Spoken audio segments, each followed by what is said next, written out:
Welcome to the exciting world of television production. At Rumbelows, we want you to get the very best from your new camcorder. So, to assist you, we have produced this video guide. Within the program, we're going to discuss the main operating features of your camcorder, and equally as important, the basic production techniques needed to make interesting and more professional-looking home videos. This tape is not intended to replace the supplied handbook, but to supplement it. So we strongly advise that you read this thoroughly before attempting to use your new camcorder. You'll be surprised to know how easy it is to start making movies. If you have chosen a VHS format camcorder, your model will use compact VHS-C cassettes. To play the compact C cassette in a normal VHS home video recorder is easy. Simply insert it into the adapter like so, and then insert the whole unit into your VCR. The 8mm format cassettes can be viewed by plugging your camcorder direct into your television set using the supplied lead. Whichever cassette your camcorder takes, your local Rumbelows branch will advise you on the blank tape recommended for your particular unit. Many Rumbelows branches also carry a range of accessories, including spare batteries. It's always advisable to carry 1 or 2 spare batteries, especially when on holiday or filming an important occasion. After all, you don't want to miss that all-important shot. Before your camcorder will operate, the supplied battery must be fully charged. So, at this point, we will hand you over to Lesley Judd, who will explain this and other operating procedures. Your camcorder runs either on a 12-volt or a 9.6-volt power supply and will be powered mostly, for convenience sake, by the NiCad battery. NiCad batteries charge in about an hour, and the mains adapter charger has an indication lamp which lets you know when the charging is complete. Now, you should never top up a NiCad battery, as this only serves to shorten its life. Run the battery until it's flat and then charge it up completely. Your dealer will obviously be able to supply you with spare battery packs should you require longer recording times on holiday, for example. The battery simply clips onto the camera and forms part of the overall unit. Now, turn on the power, press the eject button and insert the cassette, and then gently push the cassette holder and cassette back into the camcorder. You are now powered up and ready to go. Or are you? Well, remember, it takes just as long in time to make a poor video as it does to make a good one. And making a good video program starts with the operator being able to use this camcorder to its best advantage.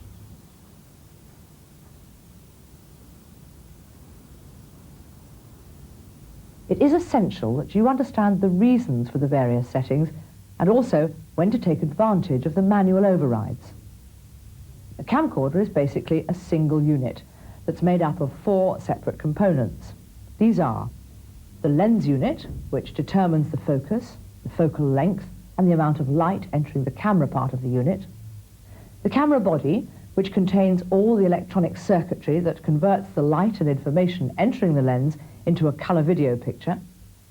The recording unit, which records the colour video picture onto the videotape and also allows playback to the monitor or a TV set. And the electronic viewfinder. Basically, it's a small television set which monitors the picture both during recording and playback. Because these 4 components make up a single unit, it follows that there must also be a number of controls on the camcorder. The operational controls fall mainly into 2 categories. Those that control the camera functions and those that control recording and playback functions. Let's examine each of these components in greater detail, starting with the lens unit. The zoom lens not only alters the focal length of your subject, but also ensures that correct focusing and light levels are achieved. There are occasions when you will need to override this feature. Here, for example, our subject is behind a mesh fence.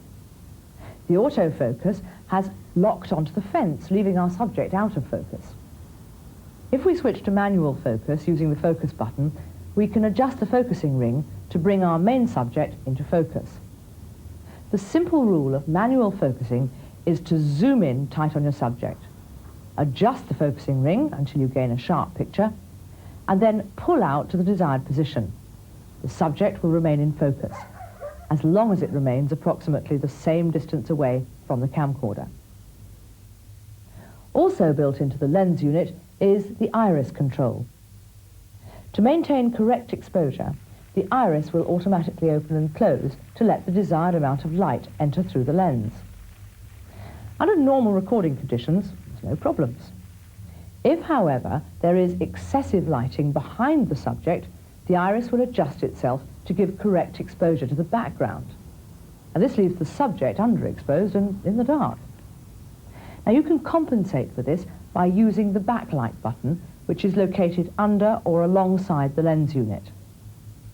Whilst the button is being pressed, the iris will open up 1 or 2 stops, and this will, in effect, overexpose the background, but in doing so, it will give your subject more exposure. Perhaps the most overused component on any camcorder is the zoom lens itself. The rocker switch on the top of the handle controls the power zoom.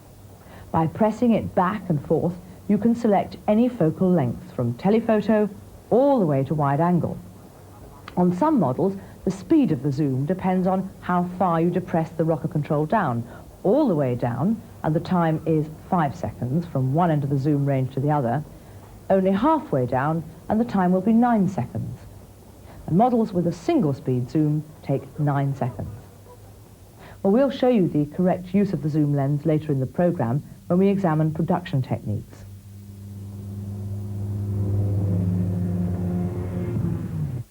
By pressing the button, you can select a range of shutter speeds. And this feature allows you to get really sharp, clear shots of fast-moving subjects, or when panning the camcorder. Whatever the filming conditions, you can eliminate blurring of your subject by selecting the appropriate shutter speed. The faster the action, the faster the shutter speed you use should be. Let's move on now to the camera body. And this in many ways is the heart of the unit, converting the light entering the lens into a video image by way of a charge-coupled device, more commonly known as a CCD chip. The electronics within the camera body are also responsible for adjusting what's known as the white balance. White balance is a term that often worries newcomers to video photography, and yet there's really no reason to be afraid of it. Let's briefly examine what the term means.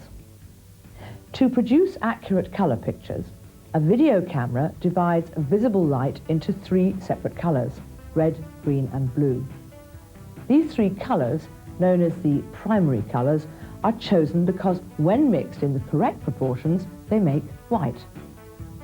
By varying the proportions of these primary colours, any other colour can be created. The video camera is designed to use white as its reference point, and providing it registers white correctly, then it will faithfully reproduce all the other colours. Now, if the visible light, that is the light that's all around us, was constant, then the video camera would always provide perfect colour reproduction. Unfortunately, though, it's not as simple as that, because visible light has what is known as a colour temperature. The light around us is made up from various coloured components. A relationship exists between the temperature of a light source and the coloured components of the light that it gives out. As the temperature rises, the colour of the light varies from red, orange, yellow, white to blue, in that order. Although our own eyes don't detect these colour changes, the video camera does, so that when recording pictures indoors using ordinary filament light bulbs for illumination, the video camera would detect a reddish tint to the visible light. Out of doors, the sun is our light source. This has a much higher colour temperature than a light bulb, and as such gives a blue tint to the visible light. It's for this reason that a video camera has a white balance control. It compensates for these colour temperature variations of light, so that whites and colours are always faithfully reproduced. Occasionally, we may need to override the automatic setting. Now, this would normally be the case when recording in low light situations. To manually adjust the white balance is a simple procedure.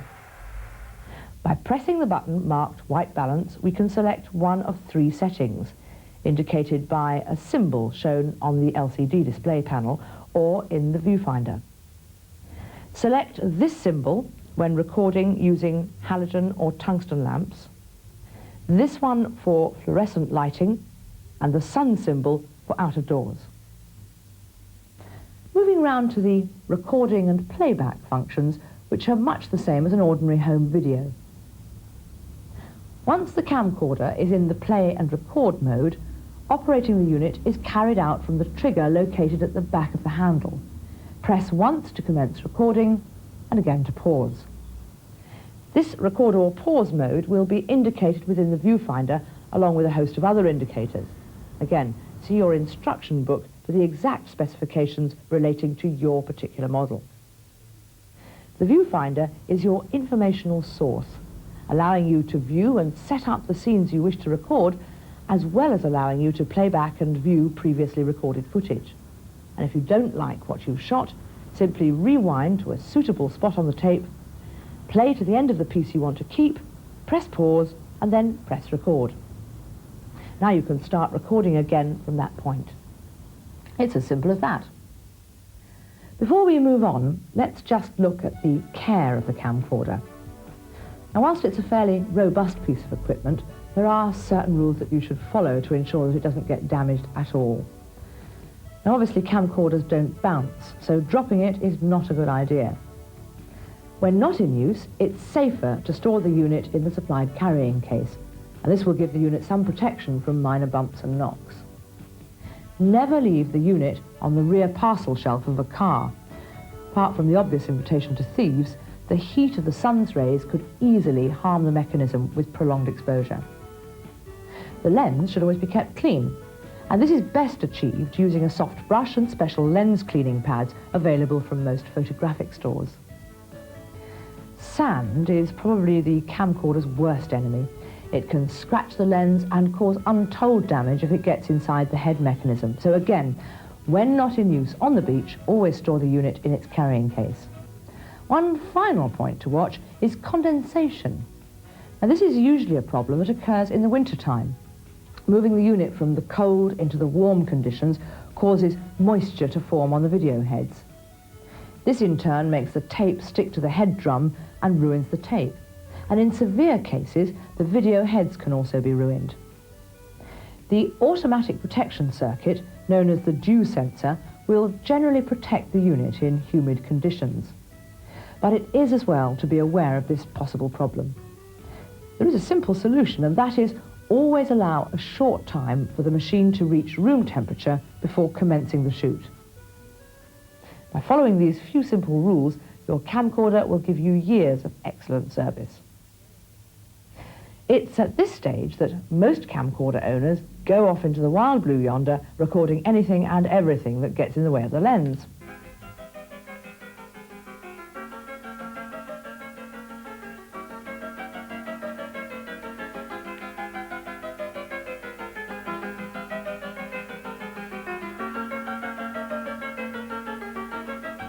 Having gathered masses of footage, the next step is to sit the family in front of the television set, start the tape playing, and wait for a reaction.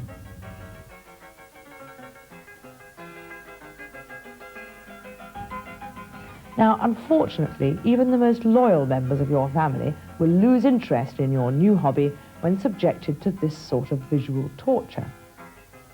To avoid this happening to you, we're now going to show you the basics of television production. Let's look at why we need special production techniques for television. Well, as we go about our normal daily business, we look around us, watching, interpreting what we see into useful information, and this is called free selection. However, if we use this free selection to produce our video programs, we'd invariably get poor results. That's because good production techniques rely more on guided viewing, that is, guiding your viewer's eyes to the relevant point that you wish to emphasize. So, why do we have to guide our viewer's eyes with our video camera when in normal daily life our viewers are quite capable of making these viewing decisions for themselves. The main reason for using guided viewing is that the limited size of the TV screen does not allow our viewer to see both detail and overall view simultaneously. When we use a wide-angle shot, we see more of the scene, but individual details are so small that they lose impact. On a tight shot, we gain the impact desired, but we lose the overall view. So, to achieve visual interest, we must vary between close, medium, and wide shots. Careful selection of these shots will convey the maximum information to our viewer. Now we'll look at these shots in greater detail later. But before we continue, let's just reflect on how our own eyes and brain work together to give us information relevant to the scene that we're looking at. We don't need to see every action that's going on to give us the full story. In fact, when we look from one object to another, our eyes and brain automatically edit out the panning action in between the two objects. If they didn't, our whole life would consist of views like this. Our brains also allow us to deduce valuable information from limited sources. For example, here we see a close-up of a hand holding a pen and writing. And we obviously know there's a person attached to that hand. We can tell if it's a male by the size and shape of the hand. We are automatically curious to know what our author looks like. And the next shot shows us. And although we see only his face, our brains have assumed that this face is the one belonging to the person doing the writing. A shot is what we call each individual picture we take. It's similar to a word. If we can put together a series of shots into a logical sequence, then we have a scene, just as when we put together a series of words in a logical sequence, we have a sentence. A good video photographer will use many different shots from different angles and at varying focal lengths to make an interesting scene.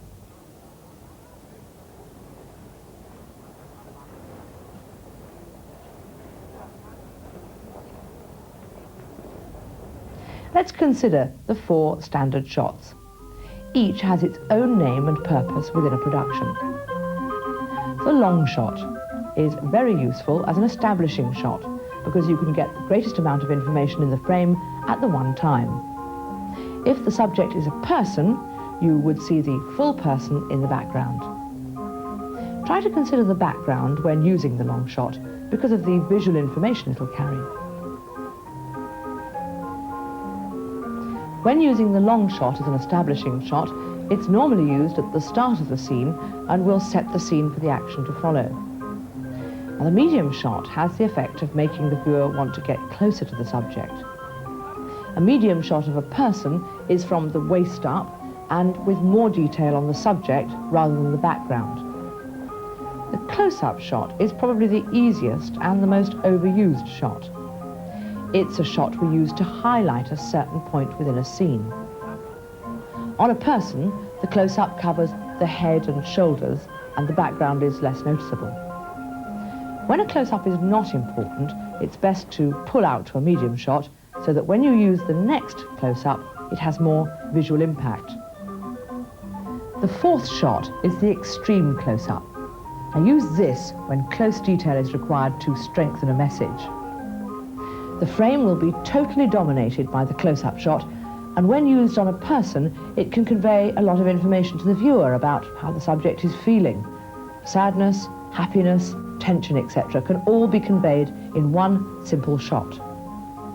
And don't be afraid to use this shot, but remember, it should only be used for specific purposes of highlighting. Well, these are just the basic 4 standard frames. And of course, many other shots lie between these 4. What about the camera movements? Well, there are several standard camera movements, and it's important to note that when you move the camera, you're really moving the audience's attention from one area to another. First, the pan. The pan is the easiest camera movement, but mustn't be overused. Panning is moving the camera horizontally from left to right or right to left. To pan correctly, there has to be a starting and finishing frame. Hold the opening frame, and then, when there is any movement or cutting point, start to pan. Try and make this movement slow and even. Hold the camera steady on your end frame, and then cut or pause. Remember, you're taking the audience from one place to another, so make the pan as even and smooth as possible. The tilt is the same as the pan, but instead of horizontal, it's a vertical camera movement. Hold the starting frame, just as if you were panning. Move the camera up or down as evenly as possible, and then hold the end frame.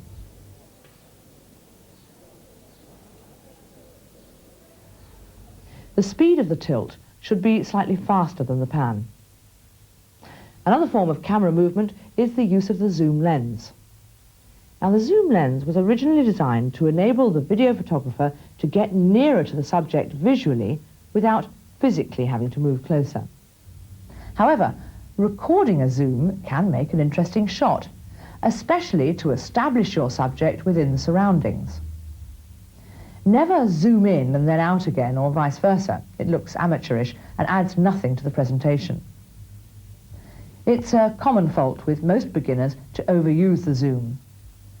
Zooming is a shot that calls a lot of attention to itself, and the audience will be very distracted by constant use of this movement. What about camera angles? Well, we normally shoot from shoulder height. However, altering the angle can dramatically alter the whole nature of the subject on screen. Shot from a low angle, our subject looks larger and far more impressive. The same subject, shot from a high angle, looks smaller and less significant. There are a few specific rules relating to the framing of a subject on screen that we must now look at. Imagine your television screen as a picture in a frame. Now, you'd want to see a picture that is pleasing to the eye. For television, we must film our subjects in a way that not only looks good on screen, but also conveys a message to our viewer. Here, our subject is admiring the view. It's an easy shot, and yet somehow the frame doesn't look quite right. That's because we haven't left what is known as a looking space. See the difference? By leaving a bigger gap in front of the subject, the viewer will eagerly wait to see what the subject finds so interesting. It doesn't matter what shot you put next, the viewer will think that that's what your subject is looking at.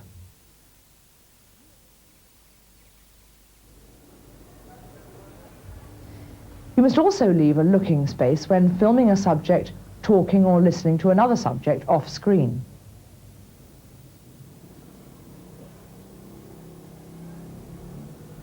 A similar rule applies when filming a moving subject. This time, the space is known as the leading space. It allows the viewer to see slightly in advance where the subject is walking to, which helps them to relate to the scene. The same rule applies to any other form of moving subject.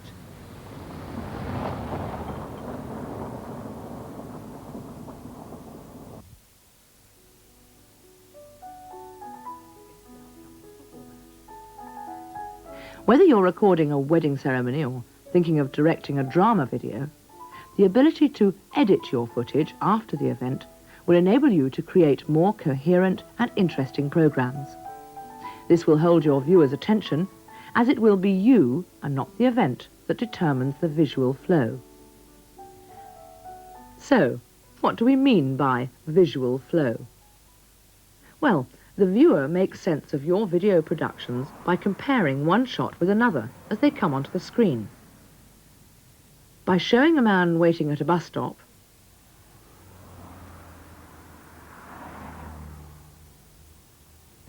looking at an approaching bus,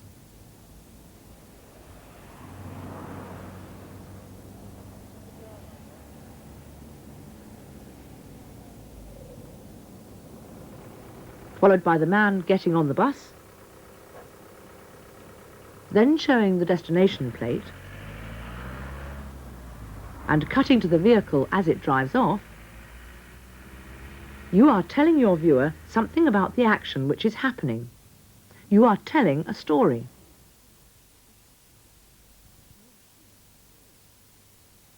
There is nothing more pleasing to the video photographer than giving the audience a production which really holds their attention. The audience should only be aware of the pictures on the TV screen and not the efforts that are going on at the other side of the camcorder to achieve those pictures. All live television programs are made more interesting by switching to and from several cameras at various angles and focal lengths, whilst recorded television programs, this one being no exception, are edited prior to being viewed. Editing a program allows you greater flexibility in deciding what pictures should be used or disregarded. Editing also enables you to vary the length of time each shot is on the screen, and also the overall length of the production. The only way videotape can be edited is electronically. Never attempt to cut and splice a videotape, as you will certainly cause expensive damage to your video recorder or camcorder heads by trying to play a spliced tape. So, how do we edit our programs electronically? Firstly, you need your camcorder, a second video cassette recorder, a television set, and the necessary sound and visual connections between them. Simply connect the video out of your camcorder and connect it to the video in of your video recorder, and finish with the RF out leading from the recorder to your television set. You are now ready to assemble edit. You may want to have black at the beginning of your edited tape to add a touch of professionalism. This is easily achieved by recording with the lens cap on. Insert your pre-recorded footage into the camcorder and find the first scene to be edited. Pause your camcorder at the beginning of this, then rewind the tape about 3 seconds. With your VCR, wind your tape on about 30 seconds from the beginning and put the machine into the pause record mode. Run the tape on the camcorder, and just before you reach the edit or in point, release the pause on your VCR. Continue recording until you are a few seconds past the end of the shot, then pause the VCR and stop the camcorder. Play back the VCR to check that the timing of your edit is accurate. If not, try again. If the edit is good, move on to the next scene and assemble your program according to your plan. Well, we hope that you found this program both useful and interesting, and we wish you every success in your new hobby. Bye-bye.